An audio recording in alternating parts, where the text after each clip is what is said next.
du jour, c'était la course contre l'obésité, course solidaire, inclusive, un peu atypique, qui s'est déroulée donc à Besançon le 26 mars 2023.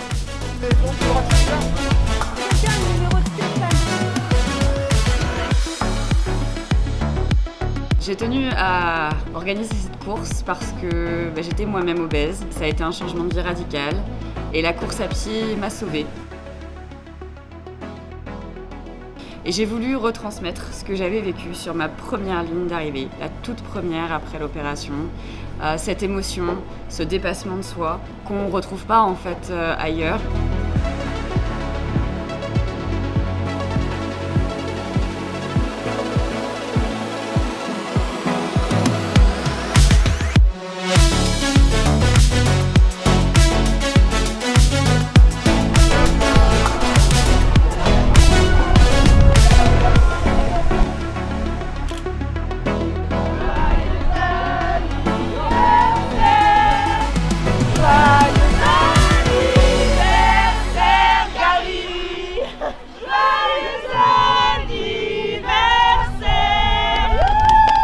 L'obésité, c'est une maladie de plus en plus commune, malheureusement. Beaucoup de gens en souffrent. Beaucoup de gens ont peur de se lancer dans le sport parce qu'en fait, quand on est en surpoids ou quand on est obèse, c'est quelque chose qui est très compliqué. Ça nous paraît vraiment insurmontable.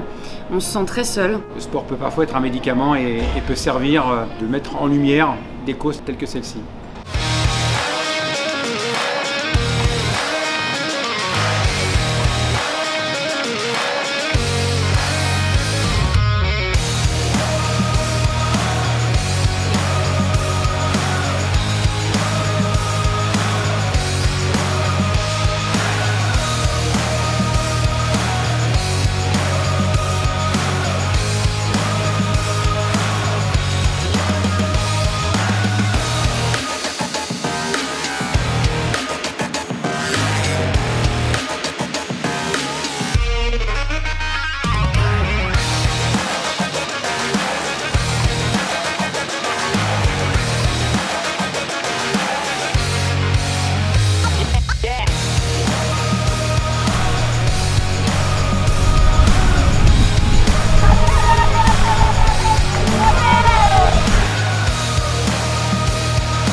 Ce qui a permis que ce soit une réussite aujourd'hui, c'est l'engagement des bénévoles et évidemment la volonté des participants et tout ça mis ensemble, ça fait un magnifique événement. Si j'avais un conseil à donner aux gens qui ont envie de se lancer dans le sport, dans l'activité physique, qui subissent l'obésité ou qui ont des problèmes de surpoids, c'est de toujours essayer de prendre du plaisir à pratiquer. En fait, la première chose, la plus importante, c'est de se mettre en action, c'est de se mettre en mouvement, donc c'est de marcher. C'est pas forcément de courir, mais c'est de retrouver le lien avec son corps, de se réapproprier des sensations. Il faut juste écouter son corps, y aller progressivement, petit à petit, ne pas brûler les étapes et le maître mot vraiment à chaque fois qu'on va sortir, qu'on va marcher, qu'on va courir, c'est de prendre du plaisir.